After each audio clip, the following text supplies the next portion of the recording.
네, 이번에는 우리 마음속의 고민에 대해 얘기해보는 힐링타임 시간 준비되어 있습니다. 네, 오늘의 주제부터 알아보겠습니다. 정신건강의학과 전문의 신동훈 선생님 나와 계신데요. 안녕하세요. 네, 안녕하세요. 네, 오늘의 주제 여기 나와 있기도 한 것 같은데요. 네네. 오늘 앞서 뉴스에서도 나오던데요. 지난 한 주, 어제까지 아무튼 이세돌 구단과 알파고의 대결이 큰 화두였지 않습니까? 네. 그래서 오늘은 인간과 컴퓨터의 대결이라는 그런 주제를 준비해봤습니다. 네. 결과적으로 이제 1승 4패로 이세돌 구단이 졌어요. 네네. 그것 때문에 이제 많은 분들이 놀라시기도 했고, 또 이제 인공지능에 대해서 굉장히 새로운 생각들을 많이 하신 것 같아요. 네, 그렇습니다.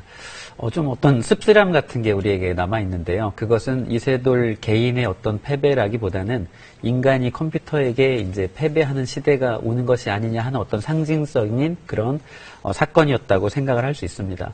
그래서 어떤 분들은 마치 영화처럼 미래의 어떤 인공지능이 인간을 지배하는 시대가 오지 않을까 하고 그런 불안감을 갖기도 하는데요. 맞아요. 실제로 어떤 보도에 의하면 20년 후에는 인공지능이 인간의 많은 직업을 대체를 해서 거의 50% 가까운 직업이 앞으로 사라진다. 이런 보고도 있습니다. 그런 보고를 본다면 사람들이 인공지능에 대한 느끼는 어떤 불안감이란 게 막연함 그 이상의 실제에도 일부 있을 수 있다는 생각이 드는데요. 그래서 오늘은 인공지능 시대를 대비해서 우리 뇌를 좀 잘 개발하고 활용하자 이런 주제로 말씀을 드리고 싶습니다. 인공지능 시대를 대비해서 사람의 뇌를 더 잘 개발하고 네네. 활용해야 된다고요.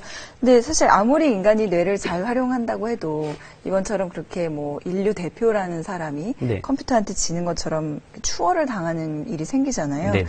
근데 인공지능이 그렇다면 추월을 할 수 없는 그런 영역이 있을까요? 네, 그래서 그런 부분을 조금 더 잘 개발을 시키고자 하는 말씀을 드리려고 하는데요. 사람의 뇌는 두 개의 뇌로 이루어져 있습니다. 그중 좌뇌는 언어를 담당하고 있어서 읽고 쓰기, 수학적 계산, 논리적 사고를 관장하고 있고요. 우뇌는 감정을 담당하고 있고 얼굴을 인식하거나 시공간 개념, 상징, 예술적 활동 등을 관장하고 있습니다. 우리는 두 개의 뇌를 모두 잘 활용을 해야 하는데요. 사실 우리가 아이들에게 가르치는 것의 대부분이 언어와 논리를 담당하는 좌뇌를 발달시키는 것입니다. 지능을 평가하는 IQ 수치라는 것도 실은 좌뇌의 기능을 주로 평가하는 것이죠. 그런데 유감스럽게도 인공지능에 의해서 좌뇌의 기능은 많은 부분 역전을 당했다라고 볼 수 있습니다. 하지만 컴퓨터는 우리의 우뇌가 하는 일을 잘 하지 못합니다. 그건 논리의 영역이 아니기 때문입니다. 다른 사람의 기쁨을 함께 느끼는 친구의 마음이라든지 앞에서는 혼내면서 뒤에서는 걱정하는 엄마의 마음을 인공지능은 알기가 어렵습니다. 감정을 공감하는 것, 예술을 창조하는 것, 미적인 감상을 하는 것, 영적인 체험을 하는 것, 이런 분야는 인공지능이 따라오기 어려운 분야입니다. 앞으로 없어질 많은 직업 또한 육체적인 노동을 하거나 좌뇌의 기능을 쓰는 직업들일 거고요. 미래에 더욱 필요한 직업군은 우뇌를 활용한 직업군, 심리라든지 예술, 종교 같은 분야가 더 될 것입니다. 그러니 미래를 대비하기 위해서 우뇌의 기능을 더욱 발달시켜야 된다는 것이죠. 예. 자, 우리 아이들을 위해서라도 이제 우뇌 기능의 발달 중요성 이런 것들을 말씀하신 것 같은데, 네. 그러면 이제 결국 어떻게 하면 우뇌를 발달시킬 수 있는 건지 이 부분을 좀 네네, 그걸 조금 더 구체적으로 말씀을 드리겠습니다.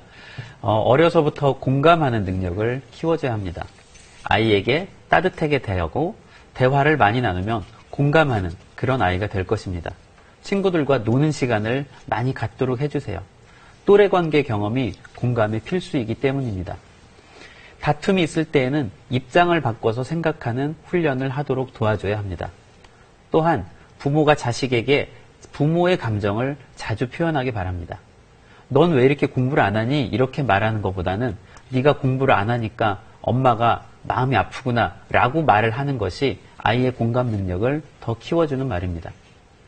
가난하고 힘겹게 사는 사람을 보고 공부 안 하니까 적골이지 이렇게 말하지 말고 네가 공부를 열심히 하면 저렇게 힘든 사람을 도와줄 수 있단다 라고 말을 해주세요.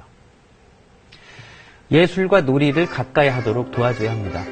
음악을 생활 속에서 가까이 하고 멜로디를 흥얼거릴 때 칭찬을 해주세요. 잘 그리는 그림보다는 독특한 그림을 그릴 때 칭찬을 해주기 바랍니다.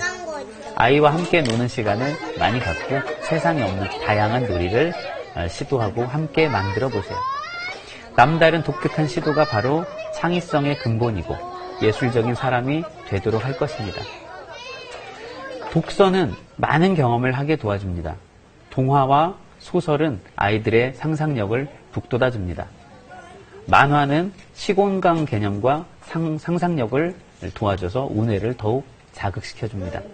매일 아이를 재울 때 옆에서 책을 읽어주고 새로운 이야기를 아이와 함께 만들어보세요. 엉뚱한 이야기도 좋습니다. 그리고 저는 특히 시를 많이 읽어주라고 하고 싶은데요. 시는 가장 함축적인 언어로 만든 신이 주신 선물이다 라고 할 수 있습니다. 인간에게 우뇌의 따뜻한 마음이 있는 한 인공지능은 인간을 지배하는 것이 아니라 인간이 더 살기 좋은 그런 따뜻한 세상을 만드는데 도움을 줄 거라고 생각합니다. 예, 오늘 뭐 운의 발달의 필요성 뭐 이런 부분에 대해서 얘기 들어봤고요. 신동원 선생님 오늘 말씀 잘 들었습니다. 고맙습니다. 고맙습니다. 네, 잘 들었습니다.